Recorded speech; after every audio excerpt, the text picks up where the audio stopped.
Boa noite, pessoal. Muito bom estar aqui com vocês nesse último encontro desse ano. É uma grande alegria para mim. Faz tempo que eu não venho aqui, né, Júnior? É muito bom estar aqui hoje com vocês, especialmente nesse encontro tão especial. A gente acabou de falar e cantar acerca de um Jesus que tanto nos ama. E eu acho que o que a gente vai falar hoje aqui e o que vem na sequência desse encontro vem justamente para demonstrar para a gente o quanto nós somos amados por Jesus. E o meu presente é sobre isso que a gente vai falar agora com vocês. A gente está num tempo de muitas luzes espalhadas por todo lugar, luzes nos shoppings, luzes nas casas, luzes nas árvores, luzes nos telhados. E isso é tão bonito, né, nessa época do ano, é tão bonito nesse mês, mas às vezes é tão bonito que acaba tirando a própria beleza daquilo que a gente deveria lembrar como de fato sendo a nossa luz, como a gente cantou aqui agora há pouco. Mas é um tempo de luzes, é um tempo de estrelas. Eu estava olhando essa daqui, né? E tantas outras que a gente vê espalhadas por aí também nas nossas decorações. A estrela, sem dúvida, é um dos elementos mais presentes, mais lembrados também nessa época do ano que é o Natal. Mas também é uma época de presentes. Amigo secreto, por exemplo, né? Quem não participou ainda, quem sabe ainda vai participar. E se a gente fala em presente, amigo secreto é um negócio que não pode faltar nas melhores famílias, certo? Você dá uma caixa de Ferrero Rocher e ganha meia caixa de bombom da Arcor, né? Ou sei lá, outra coisa. Mas não pode faltar, nas melhores famílias é tradicional, amigo secreto todos os anos, amigo da onça, né? Quem sabe brincar de amigo da onça também é bastante legal. Tem aqueles que colocaram um limite, né? Para que ninguém saia perdendo. Mínimo R$20. R$20, nada menos de R$20. Ou 50, né? Mínimo R$50. Sei lá. Mas, sem dúvida, é uma época que a gente está mais acostumado a isso, né? A dar presente, a receber presente. Amigo secreto é uma dessas coisas que fazem parte dessa época do ano. Todo mundo gosta de dar presente. Às vezes a gente não pode dar, mas a gente gosta de dar. Todo mundo gosta de receber, sobretudo, presentes. Talvez nesse mês, por causa do sentimento de gratidão que a gente tem por tudo que se passou durante esse ano. Talvez pela própria ideia, né? Aquilo que as pessoas chamam de espírito natalino, né? Essa sensação que há no ar aí sobre o Natal. Talvez por isso, talvez pela própria tradição de toda a família de dar presentes um para os outros. Essa é uma época, sem dúvida, que a gente gosta de ganhar presentes. Você pode lembrar dos presentes que você já deu esse ano, dos presentes que você, quem sabe, já recebeu, está esperando ainda receber até o final do ano. Talvez um dos motivos pelos quais a gente está acostumado a dar presente nessa época do ano tenha justamente a ver com a história que a gente vai contar aqui de 3 magos do Oriente, uma espécie de ilusionistas, né, que vão atrás de Jesus, que vão procurar o menino Jesus, e eles chegam até Jesus justamente com presentes. Eles vão até Jesus levando presentes. Talvez daí é que se venha essa tradição que nós ganhamos também de trazer presentes uns aos outros nessa época do ano. Eu queria contar essa história para você. Eu queria que a gente lembrasse essa história e olhasse para aquilo que a Bíblia, no primeiro evangelho, Mateus, apresenta para a gente sobre essa história que eu acabo de introduzir aqui. O texto diz assim: depois de Jesus ter nascido em Belém da Judéia, no tempo do rei Herodes, vieram alguns magos do Oriente a Jerusalém perguntando: onde está o rei dos judeus recém-nascido? Vimos sua estrela no Oriente e viemos adorá-lo. Quando o rei Herodes ouviu isso, ficou perturbado e com ele toda Jerusalém. Tendo reunido todos os chefes dos sacerdotes do povo e os mestres da lei, perguntaram-lhes onde deveria nascer o Cristo. E eles responderam: em Belém da Judéia, pois assim escreveu o profeta. Mas tu, Belém, da terra de Judá, de forma alguma és a menor em meio aos príncipes, as principais cidades de Judá, pois de ti virá o líder que, como pastor, conduzirá Israel, o meu povo. Então Herodes chamou os magos secretamente e informou-se com eles a respeito do tempo exato em que a estrela tinha aparecido. Enviou-os a Belém e disse: vão informar-se com exatidão sobre o menino, e logo que o encontrarem, avisem-me, para que eu também vá adorá-lo. Depois de ouvirem o rei, eles seguiram o seu caminho, e a estrela que tinha visto no Oriente foi adiante deles, até que finalmente parou sobre o lugar onde estava o menino. Não sei se você prestou atenção no que está acontecendo aqui.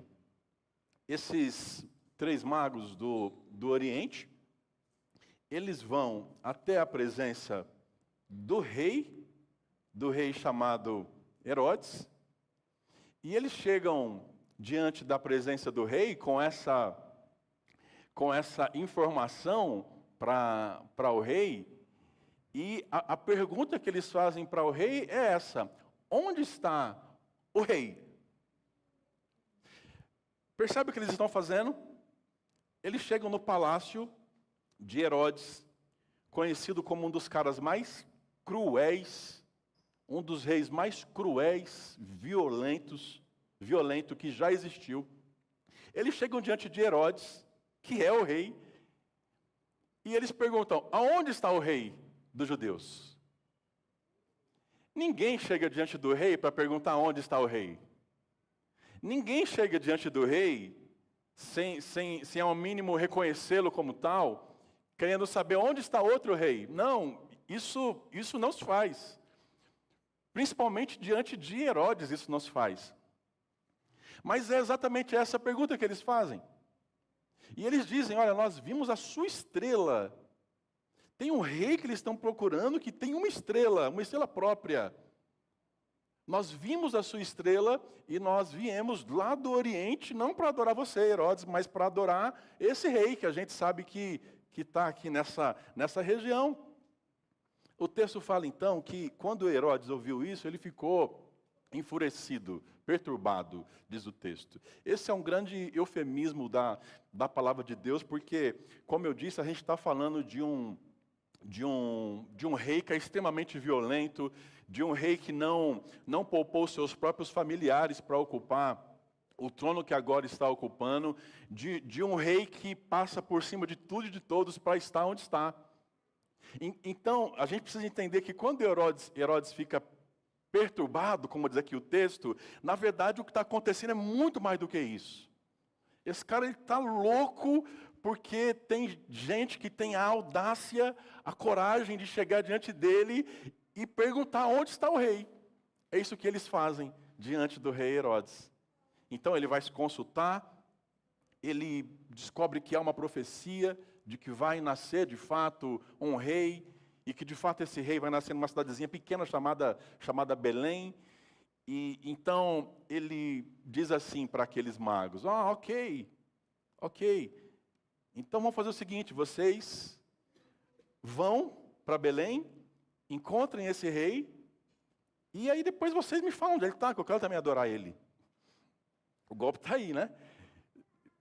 Ele não queria adorar de maneira alguma esse novo rei que está surgindo. O que Herodes queria é saber exatamente onde ele estava, para poder matá-lo. Como ele vai tentar fazer, se você continuar lendo aqui essa história, como ele vai tentar fazer na sequência, matando todas as crianças menores de 2 anos. Herodes deixa esses 3 magos saírem e eles vão, é o que o texto bíblico ensina para a gente, eles vão guiados. Essa estrela que os trouxe até Herodes, essa estrela continua os guiando e eles vão seguindo essa estrela até que finalmente essa estrela para sobre um lugar e é nesse lugar onde eles vão encontrar o menino Jesus. Gente, de verdade, todos nós temos um pequeno Herodes que mora dentro de nós. Todos nós temos um pequeno rei Herodes que mora dentro do nosso coração. Às vezes a gente tem esse negócio de se considerar, ou querer que as pessoas nos considerem corporativos, ajudadores, apoiadores uns dos outros. Mas a grande realidade do coração humano é que, na verdade, a gente quer se dar bem. Na verdade, a gente quer estar na melhor posição. Na verdade, a gente não admite ser ameaçado por nada e por ninguém. Na realidade, dentro do nosso coração humano, exige um desejo de reconhecimento. E antes da gente criticar, então, esse rei Herodes, a gente também pode olhar para dentro do nosso coração e perceber isso. Que no centro do coração humano tem esse impulso que diz assim, olha, ninguém fala para mim o que eu tenho que fazer. E ponto. Ninguém me fala o que eu tenho que fazer. Afinal, eu sou dono das minhas próprias decisões. Eu sou dono da minha própria vida. Eu sou dono do meu próprio nariz. Eu sou dono das minhas próprias razões. Tudo isso acontece porque nós queremos, de verdade, governar. E nós nos sentimos ameaçados por tudo que possa comprometer a nossa onipotência ou a nossa soberania. Na verdade, nós não somos daqueles que falariam assim, mais um rei, legal. Puxa, eu sou rei aqui dessa região, vai ter um rei agora lá em Belém, legal, a gente vai ser amigo. Nós vamos juntar e a gente vai governar juntos. Não tem isso para Herodes. Mas às vezes também a gente precisa perceber que não tem isso para a gente. Nós temos dificuldade de servirmos a Deus por isso. Nós temos dificuldade de servirmos uns aos outros justamente por isso. Porque dentro do nosso coração existe esse desejo, de alguma forma, a gente também querer que nós sejamos os únicos. E que não exista outro rei. Portanto, essa pergunta, ela continua sendo inquietante para a gente ainda hoje. Onde está o verdadeiro rei? Quem é o verdadeiro rei? Sou eu o verdadeiro rei? Quem governa de fato as coisas? Quem é o dono de fato da história? Sou eu? Será que sou eu? A pergunta, onde está o rei, feita pelos magos, continua ecoando para a gente ainda hoje e carece de uma resposta. Onde está o rei? Para aqueles 3 homens, o rei não é Herodes. Para aqueles 3 homens, eles não são os próprios reis. Para aqueles 3 homens existe um rei que nasceu, eles ainda não conhecem, mas eles vão em busca desse rei que havia nascido, segundo a profecia indicava para eles. A gente precisa tomar uma decisão em relação a isso. A gente precisa tomar uma decisão sobre o que fazer em relação ao rei que existe, que nós conhecemos, que foi enviado, que a profecia fala sobre ele. O que fazer com esse rei? Bom, os magos tomaram a decisão de buscá-lo. Mas não tem só esses 3 homens naquela época, tem muita gente. Tem gente religiosa, por exemplo. Gente acostumada a ir em igreja. Gente que dizia que servia a Deus, inclusive. O que essas pessoas fazem? A gente não vê o que elas fazem, porque parece que elas não fazem nada. Parece que simplesmente elas ignoram o fato de que tem uma estrela no céu, o fato de que Deus está dando indícios, sinais de que o seu filho havia nascido. Simplesmente parece que a maioria das pessoas ignoram esse fato. Mas o rei Herodes, ele toma a decisão de odiar aquele que tinha acabado de nascer. O que a gente vai fazer com o rei? A gente vai buscá-lo? A gente vai simplesmente desprezá-lo, ignorá-lo? Ou quem sabe a gente vai odiá-lo? Porque é justamente isso que acontece quando as pessoas estão diante de Jesus. Ninguém fica inerte diante dele. Ninguém fica sem se, de alguma forma, se manifestar diante dele. Ou nós o buscamos, ou nós o desprezamos, ou nós o odiamos. Aqueles 3 homens resolveram buscar esse rei. E aí o versículo 10 desse mesmo texto diz assim: quando tornaram a ver a estrela, encheram-se de júbilo. Ao entrar na casa, viram o menino com Maria, a sua mãe, e prostrando-se o adoraram. Então abriram seus tesouros e lhe deram presentes, ouro, incenso e mirra. Você já deve ter ouvido essa história. Os 3 magos que vão até Jesus levando presentes para ele. Como qualquer pessoa faz quando vai visitar um recém-nascido, quando é convidado para visitar um recém-nascido, ninguém chega de mãos abanando, a gente se prepara e vai dar um presente para a criança que acabou de nascer. É o que eles estão fazendo. Eles estão indo até Jesus, eles estão sendo guiados pela estrela, eles sabem que Jesus havia nascido, não sabiam ainda onde estava, mas quando eles descobrem, eles estão preparados. Eles têm presentes para oferecer para Jesus. Mas sabe qual que é a surpresa deles, gente? Sabe qual que é a surpresa desses homens? A surpresa desses homens é que eles não estão ali apenas para oferecerem presentes. Sobretudo, eles estão ali para receberem presentes. Eles não imaginavam que eles chegariam até Jesus e a família de Jesus para de alguma maneira serem presenteados. Eles querem presentear. Mas o que acontece, segundo o próprio texto diz para a gente, é isso. Quando eles veem essa estrela novamente, eles se enchem de alegria. Há agora uma alegria provavelmente nunca sentida antes por esses 3 homens. A alegria de saber que eles estão agora diante daquele que era prometido por Deus. Há uma alegria no coração deles. Há uma alegria inexplicável dentro dessas pessoas, daqueles 3 homens. Há uma grande alegria, a Bíblia chama isso de júbilo. Mas, além dessa alegria, há também a ideia de uma grande transformação.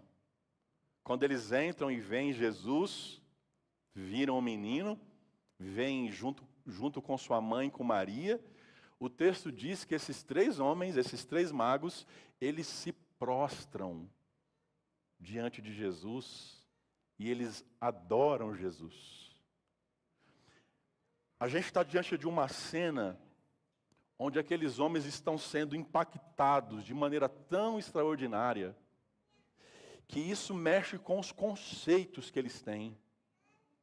Isso mexe com a ideia de religião que eles têm.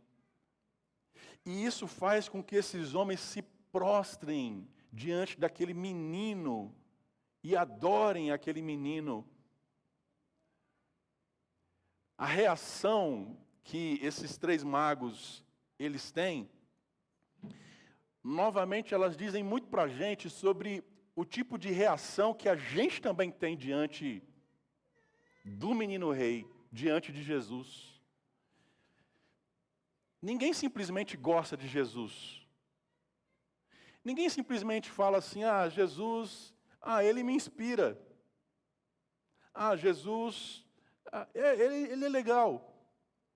Não, ninguém simplesmente fala isso sobre Jesus. Ou a gente persegue Jesus, Ou a gente odeia Jesus, ou a gente despreza Jesus, ou a gente busca Jesus, se prostra diante de Jesus e adora Jesus. A reação que esses três homens têm, ela é espetacular, porque ela mostra para a gente que todo ser humano, diante de Jesus, ele está diante de uma reação a ser tomada. Ele precisa reagir de alguma forma, ele vai reagir de alguma forma. Ou ele vai dizer, eu não te quero para a minha vida, você não importa para mim, você não é interessante para mim. Ou ele vai dizer, você é tudo que eu preciso e eu me prostro diante de ti e eu reconheço você como sendo meu Deus. Há uma grande transformação na vida daqueles três homens quando estão diante de Jesus. E mais, o texto diz assim, então eles abriram os seus tesouros. E aqui está um ponto interessante, porque eles foram preparados para levarem presentes. Mas parece que aqui há uma reviravolta no comportamento deles, de forma que eles decidem, não são simples presentes que a gente vai dar. A gente vai abrir aquilo que nós temos de mais precioso para nós.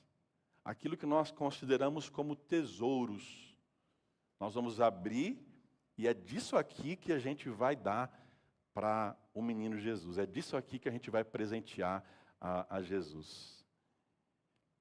Eles são presenteados não apenas com essa grande alegria, essa grande transformação que eles experimentam, mas eles também são presenteados, gente, com um sentimento de generosidade tão impressionante, capaz de abrirem não só os tesouros materiais, né, mas como abrir o próprio coração e entregar tudo que eles apresentam diante de Jesus agora. Percebe que, na verdade, eles estão sendo presenteados, eles vão para oferecer presentes, mas são eles que estão ganhando presentes desse menino que seria rei e tinha acabado de nascer. Talvez a pergunta que você possa se fazer é, e o seu? E o meu presente? Será que, na verdade, se a gente olhar para trás, nesse ano que está quase acabando, será que a gente não consegue identificar isso? Será que a gente não consegue identificar que nós, na verdade, já recebemos, quem sabe, esse ano, inúmeros presentes, alguns mais escondidos, mas tantos outros evidentes, presentes. Me permita tentar citar algum, e se você quiser, você me ajuda. Um trabalho, um nascimento de um filho, ou de um sobrinho, ou de um neto.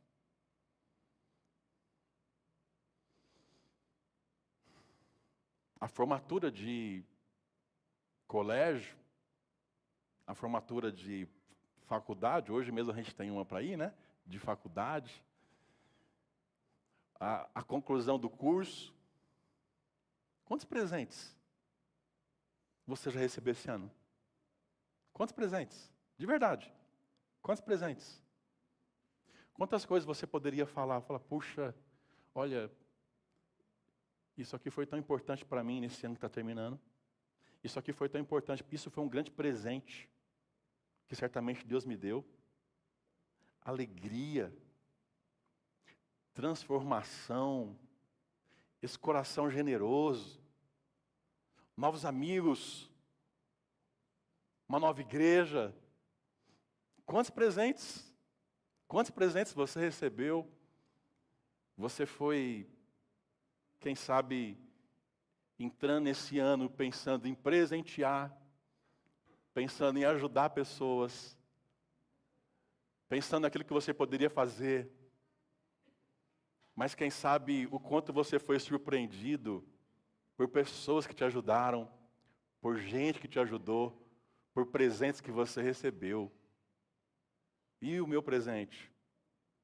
Eu acho que a gente já recebeu bastante coisa nesse ano. Eu acho que sim. Mas o maior presente, além da alegria, além da transformação, além do coração generoso, o maior presente, gente, que aqueles homens percebem que estão recebendo, não são essas coisas que eu acabei de citar. Mas o maior presente que eles percebem que estão recebendo é a própria figura, a própria pessoa, aquela pessoinha ainda pequena, né? É o próprio menino que está diante deles, o próprio bebê recém-nascido que está diante deles. Eles percebem que esse é o maior presente que eles estão recebendo. Porque eles estão diante do cumprimento da história. Eles estão diante do cumprimento de uma profecia. Esse texto que a Paula citou aqui no começo do culto, é um texto de 700 anos, mais ou menos antes daquela data, 700 anos. 700 anos antes daquele dia, ou melhor, daquela noite, Isaías tinha aberto a boca e profetizado. E é maravilhoso porque Isaías fala de uma realidade como se ela já existisse. 700 anos antes. Ele diz assim, olha, um menino nos nasceu. Para Isaías, isso é como se já fosse real, é como se já fosse verdade, é como se já estivesse acontecendo. Um menino nos nasceu, um filho se nos deu, o governo está sobre os seus ombros, e o seu nome será Maravilhoso Conselheiro, Deus Forte, Pai da Eternidade e Príncipe da Paz. Esses três homens estão diante do menino profetizado por Isaías 700 anos antes. Eles sabem que agora a profecia está se cumprindo. Então, eles vão com presentes para Jesus. Mas o maior presente que eles podem receber naquele dia é a certeza de que Deus estava cumprindo a sua promessa. E Deus tinha enviado o seu próprio Filho, conforme Ele havia prometido. O grande presente da humanidade é Jesus. Você pode ter tido emprego, você pode ter tido aumento de salário, você pode ter comprado carro novo, você pode ter concluído a faculdade, o curso, não sei, qualquer coisa. Isso é uma grande bênção. Mas o maior presente, gente, o maior presente da humanidade é o fato de Jesus Cristo ter vindo para viver entre nós, para morrer por nós, para ressuscitar por nós. Não é isso que a Bíblia fala para a gente? Porque Deus amou o mundo de tal maneira que enviou, que deu o seu Filho, para que todo aquele que nele crê não pereça, mas tenha vida eterna. A gente não está diante de uma historinha de faz de contas. A gente não está diante de uma fábula. Por mais que a história do Natal pareça uma grande fábula. Não, a gente não está diante de uma historinha que foi contada para alegrar o nosso final de ano. Não. Nós estamos diante de uma realidade. O Evangelho de Mateus é uma narrativa sobre Jesus. Esse texto que nós lemos é uma narrativa sobre aquilo que aconteceu com Jesus. Se você me perguntar, qual é a moral dessa história? Não tem moral. Qual é a lição que os magos nos dão? Qual é a lição que os pais de Jesus nos dão? Qual é a lição que... Não tem lição. O que esse texto quer mostrar para a gente, nessa narrativa, é que isso é um fato. E não há como a gente fugir disso.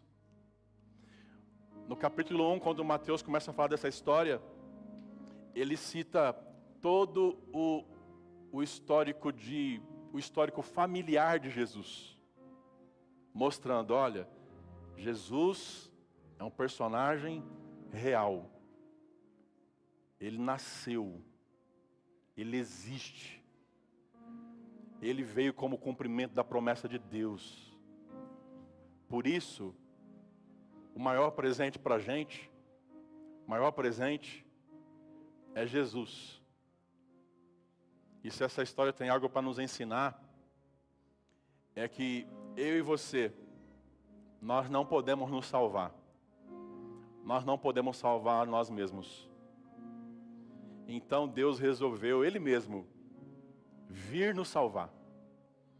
Ele resolveu Ele mesmo nascer para cumprir a promessa de Deus e vir de verdade viver entre nós. Eu sei, daqui a pouco a história precisa continuar, tem que ter cruz lá na frente, ele precisa subir na cruz, morrer na cruz. Mas tudo isso começa porque ele resolveu, na figura mais simples e singela que possa existir, que é a de um bebê, ele resolveu nascer e vir morar entre nós. Mais do que um nascimento, a gente está falando de um envio.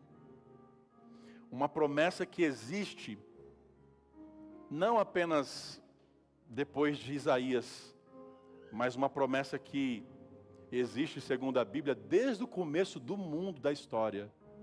Deus prometeu enviar o seu Filho. E agora, nessa noite, Ele cumpre essa promessa e envia Jesus como seu maior presente. O que você vai dar para a sua família, para os seus amigos nesse final de ano? Quais são os presentes que você vai receber nesse final de ano? Não sei. Mas de verdade, gente, o maior presente que nós já recebemos e que a gente pode hoje simplesmente aceitá-lo é Jesus Cristo ter vindo fazer parte da minha e da sua história. Dentre todos os presentes que Ele nos deu, Ele nos dá a chance de estar aqui hoje, para lembrar dessa história, para celebrar essa história e, em comunhão, em unidade, a gente poder agradecer a Ele por tudo que Ele fez por nós. Vamos fazer isso?